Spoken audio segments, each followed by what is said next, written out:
मेरा नाम Syed Jafar Hussain, ABI school में मैं हिंदी का अध्यापक हूँ। आज अपन नेताजी का चश्मा ये पाठ के बारे में जानकारी लेंगे। इसका लेखक है स्वयं प्रकाश जी। ये पाठ का उन्मुखीकरण है एक अच्छे सैनिक के गुण है देशभक्त, सजगता, धैर्य, साहस और अनुशासन। भारतीय सैनिकों में ये गुण कूट कूट कर भरे हुए हैं। यही नहीं, बाढ़, तूफान, भूकंप, सूखा आदि प्राकृतिक विपदाओं के समय वे जिस प्रकार की सहायता करते हैं, इससे उनकी सेवा भावना का भी परिचय अपने को मिलता है। यानी एक देशभक्त ऐसा होना चाहिए कि उसमें धैर्य होना है और साहस होना है और डिसिप्लिन होना है। ये चीज़ हर एक देशभक्त में, हर एक सैनिक में भरे हुए रहना है। अपने जो सैनिक है, भारतीय सैनिक, उन लोगों में ये सारे गुण कूट कूट के भरे हुए हैं। इसके अलावा अपने सैनिक बाढ़ के वक़्त या तूफ़ानों के वक़्त या भूकंप आया या कहाँ पर भी सूखा पड़ गया और नेचुरल में कुछ आपत्ति आई, तो वैसे टाइम पे भी इन लोग सबकी सहायता किस प्रकार करते हैं और उसकी सेवा और उन लोगों की हिम्मत, ये सब यहाँ पे अपने को परिचय में मिलता है। ये पाठ का उद्देश्य यह है कि छात्रों में कहानी लेखन कौशल का विकास करना। यानी हर एक स्टूडेंट में भी कहानी किस तरीके से लिखना है और उसे किस तरीके से विस्तार करके लिखना है अपने अपने शब्दों में, और शब्द भंडार में वृद्धि करना, यानी नए नए वर्ड्स और डेवलप करने की कोशिश करना, कहानी द्वारा कल्पना शक्ति का विकास करना, यानी एक कहानी के ज़रिए से सोच किस तरीके से आती, यानी सोच में भी एक ताकत देना और कहानी की भाषा शैली का विकास करना इसका मुख्य उद्देश्य है। और कहानी में भाषा शैली, किस तरीके का लैंग्वेज इस्तेमाल करना है, ये लैंग्वेज को किस तरीके से डेवलप करना है, ये पाठ का मुख्य उद्देश्य है। विधा विशेष, किसी घटना या बात का सुंदर ढंग से प्रस्तुतिकरण ही कहानी है।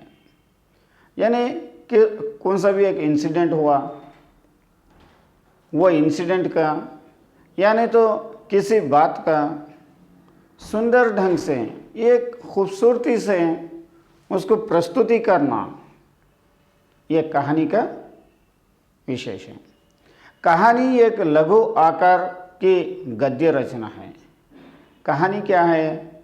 एक गद्य, यानी एक पैराग्राफ के ऐसा, एक छोटी सी पैराग्राफ जैसे दिखाई देती।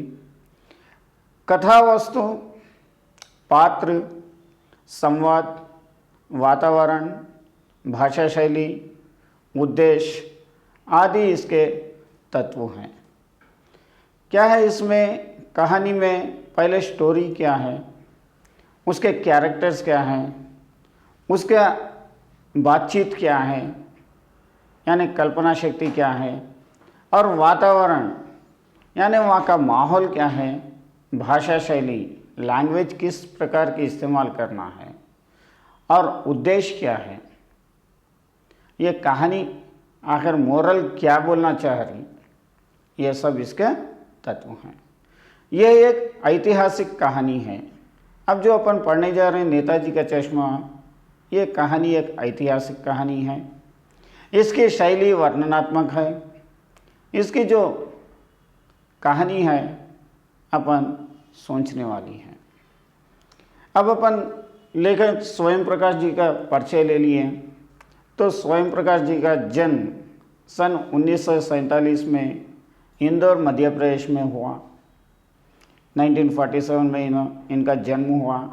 8वें दशक में इन्हों क्या है, अच्छा समकालीन आज के जो लेखक है, पोएट्स हैं, उन लोगों के बराबर के ना मुकाबला करने वाले हैं।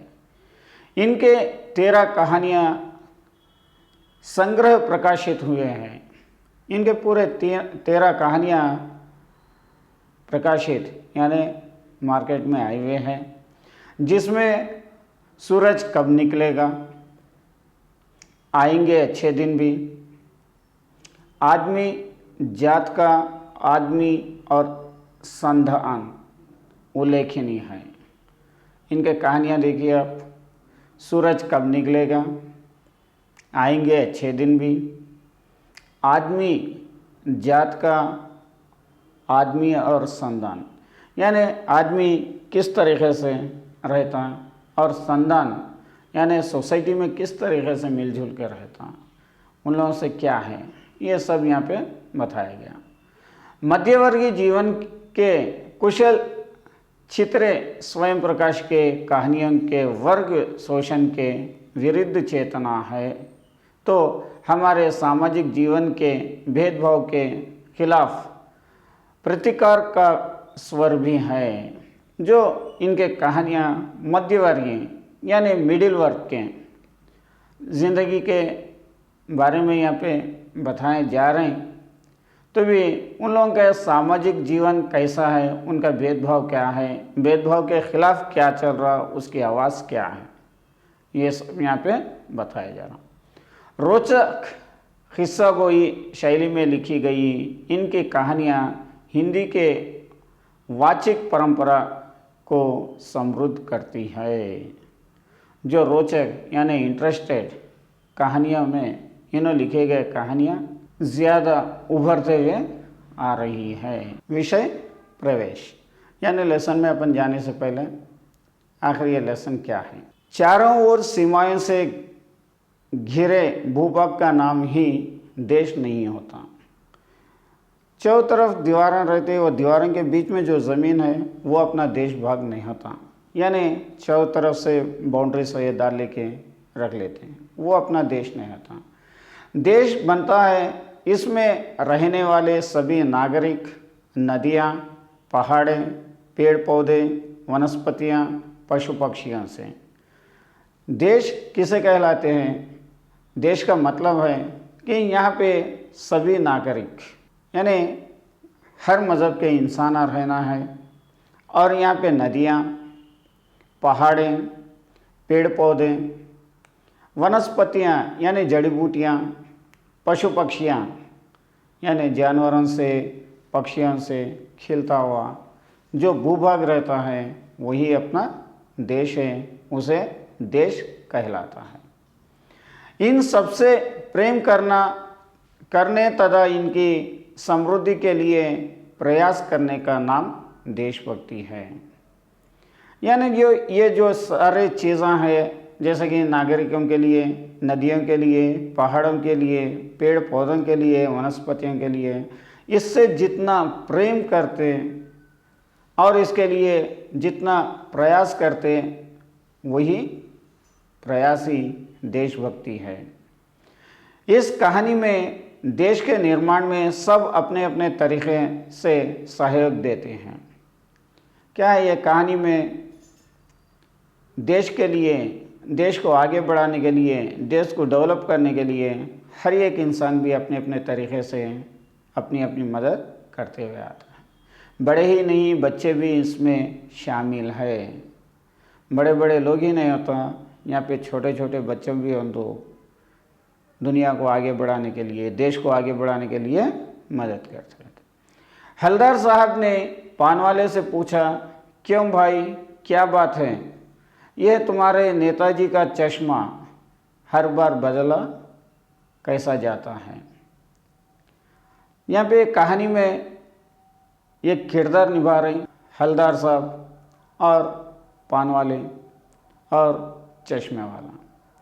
तो हलदार साहब पान वाले से, यानी पान की दुकान पे पान खाते खाते पान वाले से पूछे, क्या हुआ भाई, ये तुम्हारे नेताजी का चश्मा, यहाँ पे जो स्टैचू लगे हुआ है, यह स्टैचू के ऊपर चश्मा जो है बार बार किस तरीके से बदले जा रहा है, क्यों बदले जा रहा? पान वाले ने कहा, कैप्टन चश्मा वाला करता है। इसके उत्तर में, यानी इसका जवाब पान वाला देता है कि यहाँ पे एक चश्मे वाला है, वो कैप्टन है, उन्होंने ये चश्मे बदलते आ रहा था। आइए उस चश्मे वाले के बारे में जानेंगे, जो एक देशभक्त ही नहीं बल्कि देशभक्तों का भी प्रेमी है। तो अब अपन ये लेसन में, ये पार्ट में, ये चश्मे वाले के बारे में अपन जानकारी लेंगे। ये एक देशभक्त नहीं होता, ये एक देशभक्त भी है, लेकिन ये देशभक्त के अलावा देशभक्तों को भी कितनी मोहब्बत से देखता, यानी देशभक्तों का भी प्रेमी है। अब अपन पाठ की शुरुआत में देखिए, हलदार साहब को हर 15 दिन कंपनी के काम के सिलसिले में उस कब्ज़े से गुजरना पड़ता था। यहाँ पे कैरेक्टर्स अपन 3 किरदार को निभा रहे थे। यहाँ पे हलदार साहब, पान वाले और चश्मा वाला। तो यहाँ पे हलदार साहब 15 दिन को एक बार अपने कंपनी के काम से वहाँ पे एक कब्ज़ा है, वो कब्ज़े से गुजरते रहते हैं। कस्बा बहुत बड़ा नहीं था, वो कस्बा यानी एरिया, वो एरिया उतना बड़ा नहीं था जिसे पक्का मकान कहा जा सके, वैसे कुछ ही मकान, और जिसे बाज़ार कहा जा सका वैसा एक ही बाज़ार था। उतने पक्के मकाना भी नहीं थे वो कस्बे में, वो एरिया में, और उतनी बड़े बाज़ार भी नहीं था जैसे कि छोटा मोटा बाज़ार वो ये था। कस्बे में एक लड़कों का स्कूल, एक लड़कियों का स्कूल, एक सीमेंट का छोटा सा कारखाना, 2 ओपन एयर सिनेमा घर और एक नगर पालिका भी थी। ये छोटे से एरिया में, छोटे से कब्ज़े में, यहाँ पे एक लड़कों का स्कूल था और एक लड़कियों का स्कूल था, और एक छोटे से सीमेंट का कारखाना बने हुआ था, और 2 ओपन सिनेमा हॉल थे, और एक म्यूनिसिपैलिटी ऑफिस, नगर पालिका थी तो कुछ ना कुछ करती भी रहती थी। ये म्यूनिसिपैलिटी ऑफिस है, ये म्यूनिसिपैलिटी ऑफिस में हर रोज़ कुछ ना कुछ काम होते हुए रहता था। कभी कोई सड़क पक्की करवा दी, कभी कुछ पेशाब घर बनवा दिए, कभी कबूतर खानों की छतरी बनवा दी, तो कभी कवि सम्मेलन करवा दिए। ये म्यूनिसिपैलिटी ऑफिस से कुछ ना कुछ काम होते रहता। तो यहाँ पे कभी कभी पक्की सड़कें बना देना, या नहीं तो और कभी कभी यूरिनल्स बना देना, और पब्लिक आने जाने के लिए उनका सहारा देने के लिए कबूतर के छतरियाँ बनवा देना, और कवि सम्मेलन यहाँ पे रखा जाता था। इस नगर पालिका के किसी उत्साहिक बोर्ड या प्रशासनिक अधिकारी ने एक बार शहर के मुख्य बाजार के मुख्य चौराहे पर नेताजी सुभाष चंद्र बोस के एक संगमरमर की प्रतिमा लगवा दी।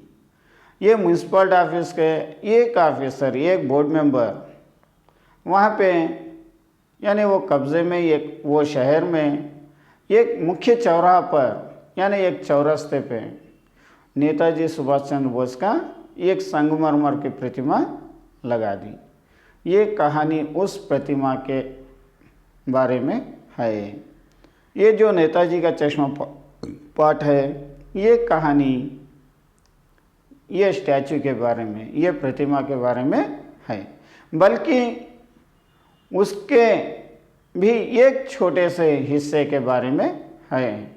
ये प्रतिमा, ये स्टैचू के बारे में नहीं, स्टैचू में भी एक छोटा सा अंतर आया था, वो अंतर के बारे में, एक छोटे से हिस्से के बारे में यहाँ पे ये कहानी बताई जा रही। पूरी बात तो अब पता नहीं, लेकिन लगता है कि देश के अच्छे मूर्तिकारों की जानकारी नहीं होने और अच्छी मूर्ति की लागत और अनुमान और उपलब्ध बजट से कहीं बहुत ज़्यादा होने के कारण काफ़ी समय ऊहापोह और चिट्ठी पत्र में बरामद हुआ होगा और बोर्ड के शासनावधि समाप्त होने की घड़ियों में किसी स्थानीय कलाकार को ही अवसर देने का निर्णय किया गया होगा। क्या है ये कहानी? अब अपन सुनने जा रहे हैं। ये कहानी है ये मूर्तिकार के बारे में। ये जो स्टैचू बना रहे थे, यहाँ पे अच्छे मूर्तिकारों की यानी स्टैचू बनाने वालों की जानकारी नहीं होंगी ये कब्जे वालों को, या अच्छी मूर्ति बनाने का अनुमान नहीं था होगा, यानी तो उपलब्ध बजट में ज़्यादा नहीं हुआ होगा, यानी स्टैचू के लिए जितना बजट होना है वो बजट सैंक्शन नहीं हुआ होगा, या नहीं काफ़ी देर तक चिट्ठी पत्र यानी गवर्नमेंट से लेटर्स वो ये मंगा के करके इन लोग जो स्टैचू बनाने के लिए तैयारी कर रहे थे उसकी शासनावधि समाप्त हो जा रही होगी, यानी उनका जो 5 साल का कार्य रहेगा वो कार्य हो जाने वाला होगा। उसी समय ये स्टैचू बनाने का लिए बजट सैंक्शन होने से किसी स्थानीय कलाकार को ही अवसर देने का निर्णय किया होगा, यानी वहाँ पे लोकल जो मूर्तिकार हैं वो मूर्तिकार को ये स्टैचू बनाने के लिए एक मौका दिया गया। और अंत में कस्बे के एकलौते हाई स्कूल के एकलौती ड्राइंग मास्टर मान लीजिए मोतीलाल जी को ही ये काम सौंपा दिया गया है। आखिरकार इन लोग वहाँ के एक स्कूल के एकलौते ड्राइंग मास्टर, वहाँ पे है एक ही एक ड्राइंग मास्टर, उनका नाम है मोतीलाल, उनको ही ये काम दिया गया कि सुभाष चंद्र जी की स्टैचू बनाने के लिए, जो महीने भर में मूर्ति बना कर पटक देने का विश्वास दिला रहे थे। जो मोतीलाल जी 1 महीने में ये मूर्ति को बना के दे देने के लिए उन्होंने विश्वास दिला रहे थे। जैसे कि कहा जा चुका है मूर्ति संगमरमर की थी। जो ये मूर्ति थी संगमरमर से बनी हुई थी। टोपी की नोक से कोट के दूसरे बटन तक कोई 2 फुट ऊंचा। क्या है, जो कोट का बटन है ये बटन से सर तक 2 फुट ऊंचाई तक थी और सुंदर थी और खूबसूरत भी थी। नेताजी सुंदर लग रहे थे और वो स्टैचू में नेताजी सुंदर भी लग रहे थे, कुछ कुछ मासूम और कमसीन। यहाँ पे स्टैचू तो अच्छा है लेकिन उसमें थोड़ा कमसीन भी महसूस हो रहा है। फौजी में मूर्ति को देखते ही दिल्ली चलो और तुम मुझको खून दो वगैरह याद आने लगते हैं। ये जो मूर्ति को स्टैचू को देखते जो नेताजी चंद्र बोस के नारे इन लोग को याद आ रहे थे, दिल्ली चलो और तुम मुझे खून दो मैं आपको आज़ादी दूंगा, ये नारे इन लोगों को याद आ रहे थे। इस दृष्टि से ये सफल और सराहनीय प्रयास था। इसके लिए ये उन्हें एक सफल स्वतंत्रता सेनानी थे और इनका भी प्रयास बहुत सारा था। केवल एक ही चीज़ की कसर थी जो देखते ही खटकती थी। जो मूर्ति को देखते हैं उसमें एक चीज़ की कमी थी, वो देखते हुए अपने को मालूम हो जाता था, वही था नेताजी के आँखों पर चश्मा। नेताजी के आँखों पे यहाँ पे चश्मा नहीं लगे हुआ था।